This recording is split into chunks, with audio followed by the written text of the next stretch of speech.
ઓખો તો દુનિયાથી નોખો કહેવાય, દ્વારકાના દેવની તો વાત જ ન થાય.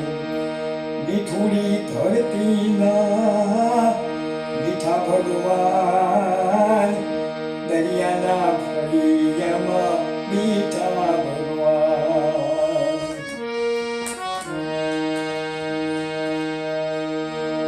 ચરણો પખારે જ્યાં સાગર ગંભીર, નિર્મળ જ્યાં ખડખડતા ગોમતી નાની, ને જો ઠાકરનો જ્યાં આગે લહેરાય, દ્વારકાના દેવની તો વાત જ